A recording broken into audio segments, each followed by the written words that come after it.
So, I've just finished the Halo Infinite campaign and I was pleasantly surprised.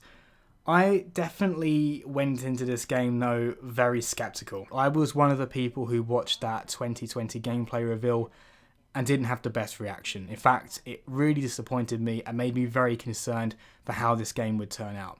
It wasn't until I played the early access and the multiplayer that my hopes went up a little bit because the gameplay at least felt solid, but I wanted to wait until I played the campaign to get any kind of real hyper excitement for this. Like, I've been looking forward to it, but really tempering my hype, really trying hard to do that. So now I've finished it, I've beat the campaign, I've finished the narrative, I've done a lot of the open world missions, so I think it's time that I can give my impressions on it, a little bit of a review. And I think I'm actually going to very quickly summarize my feelings on the major aspects of this game now. Gameplay, it's like a 10 out of 10. Absolutely fantastic, really fun. And I can just say right now, it's so strong, it's enough for me to immediately recommend the experience. Graphics, not really what I would want from what should be a showcase for the next gen Xbox, but they also weren't terrible. Like, in some places it can look quite good, but not the best. Story-wise, I liked the way it was presented. I liked the dynamic between the characters, but in terms of the plot, like what's actually happening in the game, very weak in my opinion. So, quick summary before I get into the detail. Overall, I recommend the game, but it is largely because of the gameplay. So if that's what you care about, if that's why you play Halo, yes, go for it, go buy it, it'll be a lot of fun. Or if you want to play with a friend, maybe wait until co-op comes out. So, let's begin with the gameplay. It is classic Halo with a bit extra, and that alone is enough to get most fans excited, right? So, engagements in this game are so fun, I think, because of the enemy variety. I think that is what makes Halo better than so many other modern shooters, where you're just fighting hordes of the same enemy. Maybe there's one with armor or slightly different assault rifles, but in something like I'm using Call of Duty because it's a big shooter, we all know, the enemies are by and large the same. But in Halo, you've got the little grunts that are your peons, you've got the elites, your tougher enemies, skirmishers, your fast moving enemies, your jackals, the brutes, the berserker brutes. You've got some new enemies that I won't talk about here because maybe a little bit of a spoiler territory, but it is a very varied game in terms of the enemies you fight, and I think it really makes the Halo combat experience feel very enjoyable, because any one fight can have all of these different combinations of enemies, and they might have slightly different ways to approach them, slightly different weapons that they're weak to. For instance, there's the classic situation where the elites have energy shields, and therefore, while they have to shield up, they're vulnerable to any kind of energy-based weapon. But when you take the shield down, you can go for a headshot with a kinetic weapon, and it's pretty much an instant kill. You got the grunts, who they will go down mostly with just a headshot, but you do need to keep an eye out because they can just whip out a plasma grenade and try and throw it at you.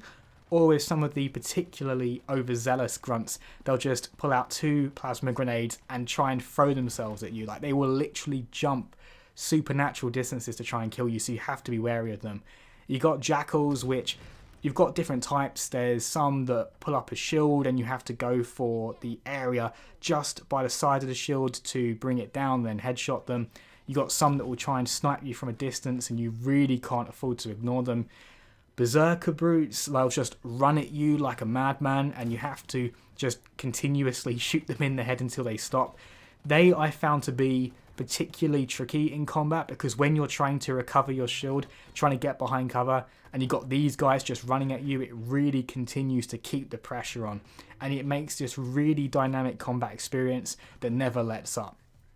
To be fair, there are some engagements that I think are designed to just be little bits of filler, just to kind of give you a breather in between the bigger fights, but some of these encounters can be really methodical, and you can die so quickly from certain things. Like a gravity hammer can instantly kill you, plasma grenades, a Wraith's mortar, Wraiths being these hopper tanks. So you've got to keep on your toes. If you just stop, You can die very quickly in this game, but as long as you continue to move and remain offensive, you can generally get through most of the fights. I decided to play through the game on just normal difficulty. I tend to do normal first, then heroic, and then eventually I go to legendary, though I tend to save legendary for co-op because I find that's the most fun. Co-op, of course, not coming for a while, so I guess heroic's next on the agenda for me. But I actually found it to be manageable for the most part, but there are a couple of encounters which were actually quite challenging. Nothing I got stuck on for more than 5 minutes, but it felt like a very long 5 minutes. And one of them was a gravity hammer brute, and the reason it was so tricky was that you were in really close quarters with it and it could kill you instantly.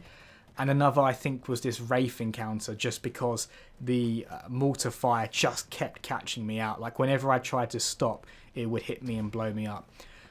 That one was actually quite fun, to be fair. It forced me to keep moving and be very smart about the weapons I pick up. The brute encounter, when I finally beat him, it felt more like a cheesy kill, so I'm not so sure about that. But overall, I really respected the challenge on normal. I think a lot of people will find it very engaging. And although in some respects it can feel repetitive in that it's constant combat, that combat is so fun that I don't think you'll mind doing it. However, if we're talking about repetition here, there is one thing that struck me that is a huge weakness of this campaign, and that is environmental variety. You spend almost all of your time either out above ground on the Halo ring in this sort of rural environments with the trees and the pillars, like the Forerunner pillars, or you spend your time underground in the Forerunner facilities, and it can look really samey. I've heard someone else say this and I absolutely agree with it, but if I just watch my own gameplay back on this, I genuinely am not sure like where I am or what I'm doing, because there are so many other parts in the game that look exactly the same. And I really think this game could have benefited from like a snow biome or a desert biome. These are biomes we've seen in previous Halo games, but the variety here, just frankly, it isn't good enough. Like, it is something that stands out to me as being an omission, and I think they were probably originally planning to do it from some original showcases they were doing of the engine, like was it the Slipstream engine or something? But I guess just the development constraints forced them to focus on what worked, so we have these very samey environments, unfortunately. And it's a real shame, because I almost felt like the open areas are split into 2 or 3 overall sectors, and you could have just made them different biomes. But yeah, it is very samey, and I think 2 of the missions that you play in the Forerunner facilities, I think the layouts were almost identical, like right down to the rooms looking the same, the passages looking the same. Maybe there were a few different passages and pathways, but I remember just thinking, isn't this the level I just played? Have I gone back? But the only thing that made me realise it was a newer mission was because the dialogue had clearly progressed since that point. But yeah, it is a major criticism of this game. They needed more environments, and I sincerely hope that through some form of DLC, they add a new area, like you go to another part of the Halo ring and you can explore that area and it looks a bit different. I really hope we get that, because at the moment, environmental variety, it's just not very good, especially when you compare it to past games in the Halo series. So gameplay is great in terms of the enemy engagements, and enemy variety is great, but environmental variety and where you're fighting, not the best. Even if the layouts feel very tailored and very deliberate, their look, unfortunately, it's very similar. Speaking of that open world, it's kind of interesting how it really did remind me of a Far Cry game. And it depends who you are when I say that, what your reaction will be. I actually really like Far Cry games. I even liked Far Cry 6. I'm surprised how many people don't like Far Cry 6, actually. I think it's a lot of fun if you don't take it too seriously. And I say that because there are lots of markers on the map, lots of little objectives. Largely, you're going to be doing similar things. You're finding a collectible, an upgrade to your armor. It is very similar to a Far Cry game in my opinion, but I don't actually dislike that. It bulks the game out. It means you're not done with the campaign in a single sitting, I guess, unless you're really hardcore about it. I am not against what they've done here, and it's kind of interesting how it breaks up the story beats. But I think if you were to just go through the most direct path in this game and not do any of the side content, not only would you be done with it very quickly, but that variety thing I talked about earlier would become even more apparent because you'd be jumping between the Forerunner facilities really quickly, and they do look really similar to each other. So finally, if we're talking about the gameplay, I can't believe I haven't said it yet, but the armor abilities. So you got the grappling hook, the drop shield, the thrusters, and the scanner. Of those, definitely the grappling hook is the most interesting. In fact, it really impresses me how much I enjoyed it. Like, when I heard it would be in the game and saw it, I thought, oh, that would be kind of cool. Maybe you can jump to enemies quicker or whatever, but the options are impressively expansive, like grabbing a weapon off a rack from a distance or picking up an explosive canister and then throwing at an enemy. That in particular feels very fun. You can upgrade it so you do a really powerful super kick, and also just the feel of it. And this is something that's really hard to show and to communicate, but when you hook yourself onto something, there's a little bit of a pause. And if you're moving at an angle, you can use that momentum to almost slingshot yourself past something, and that feels really good when you get good at it. And I started using that just to get through the world faster. So I really love the grappling hook. It surprisingly adds a lot to the way the game feels, and I suppose the only downside is that it's so good, it was one of the few tools I actually used. The drop shield I almost never used because it just didn't really suit my gameplay style. The scanner I used, but only when I had to against invisible opponents, and even then you can just about make them out anyway, so you don't have to use it. The thrusters, actually, to be fair, I did use the thrusters a fair bit, especially when I got the invisibility upgrade. I thought it was really good for getting behind hunters and shooting in the back, so the thrusters probably was my second most used. But the grappling hook, there's just so many possibilities, it's so enjoyable, I found myself using it almost all the time. So if we hop over to the story side of things, the actual plot, like what happens in the game, and I don't want to give any spoilers here, but it felt a bit nebulous. Like, you had a vague objective, and a lot of the objectives were never really explained, and it seemed like it was just about you face this bad guy brute called Escharum. There's some minor twists and turns. There is a character that pops up out of nowhere, which is adding a little bit to it, but at the same time, even their motives, like, they clearly have a big plan in mind, but it never remotely succeeds, and you don't really know what they are after. So there's a lot of mystery in this experience, which I think maybe they'll explain later. It definitely doesn't feel like the end to a trilogy, and it's probably why this isn't called Halo 6, it's called Halo Infinite, because I think they're trying to set more stories up later. If you're someone who likes conclusive, all-in-one experiences, you probably won't enjoy this very much. But if you don't mind the idea that they're trying to set up a broader world for what is hopefully either, I guess, future Halo games or DLC, you might quite like the open ends that they can now explore. In terms of the characters, their performances, I think were all solid. Master Chief is very stoic, he's such a badass, and they kept to that the whole way through. There are moments where there's a little bit more emotion. I wouldn't say it goes any further than what we saw in Halo 4 though. In fact, maybe, was Halo 4 even more? Hard to say, I'd have to go back and play it, but it gives me similar vibes to that. The AI you're along with, the weapon, she's a bit of a counterpart to Master Chief, I guess in the same way that Cortana was. She's very chirpy, likes to make a lot of jokes, so she bounces off of Master Chief. And then also you got the pilot, who's quite prominently featured. He's got a lot of nervous energy. He's the kind of guy, I think I'd react like that if I was in this situation myself. And he also bounces off of Master Chief, because whereas Master Chief is just absolutely unflinching in the face of danger, he is very nervous in the face of danger. And I think he gives a necessary perspective, like a contrast to Master Chief, because it's easy to forget, like, Master Chief is very powerful, he's very strong, he's very tall, and comparing the pilot and him together just gives you a real sense of, oh my god, Master Chief is an absolute war machine beast. in terms of physicality and what he's capable of doing. So I think it was a smart thing to do.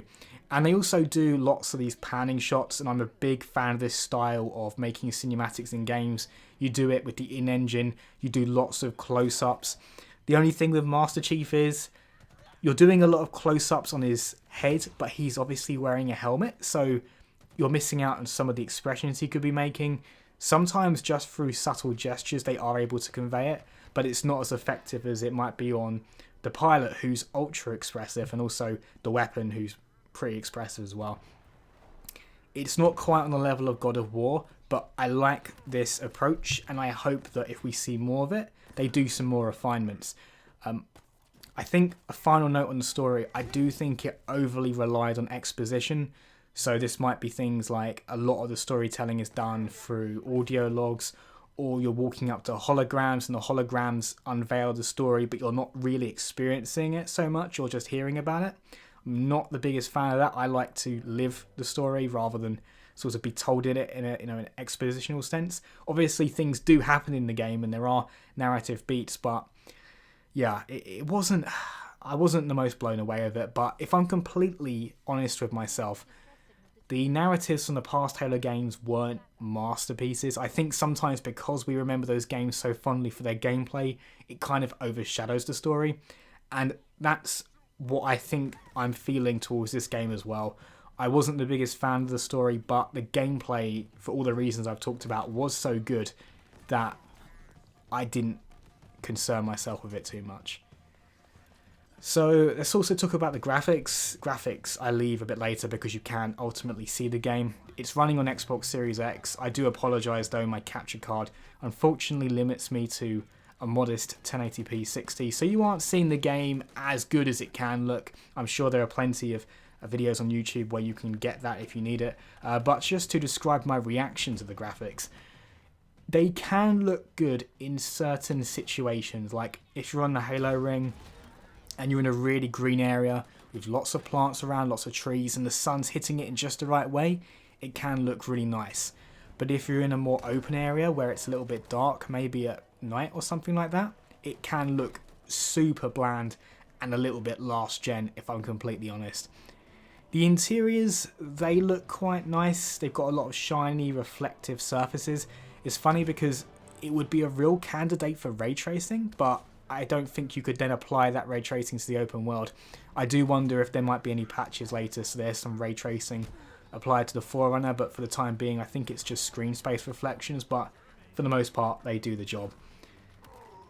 What did, I will admit, bother me about the graphics though, in a way that I truly hope they are looking to fix it, is that for some of the reload animations, even though the game itself is running at 60 frames per second most of the time, to my eye at least, the weapons will animate at something like 30 FPS and it looks really awful, if I'm completely honest. It's not every weapon, but there's a weapon called the Skewer, for example, and it's very large, so it takes up a big portion of the screen, and when you reload it, it's honestly like stop motion. It looks so bad.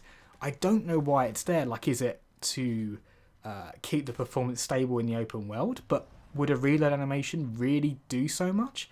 I mean, it baffles the mind. I remember in Halo 5 they did that compromise where enemies in the background would animate at 30 FPS or something to that effect, and I didn't really like that either. But this is in some ways worse on certain weapons because the weapon is right there in your face and it's clearly not smooth. I must say I'm very thrown by it. There are other things that also seem to animate at a lower frame rate than the game is actually running. I think some of the characters do that, actually, maybe their faces do, but nothing distracted me as much as the weapons reloading. Like, yeah, I really hope they look into that. I don't know if it's a bug, I don't know if it's an intentional compromise, but man, you shouldn't be seeing that on Xbox Series X. It looks really awful.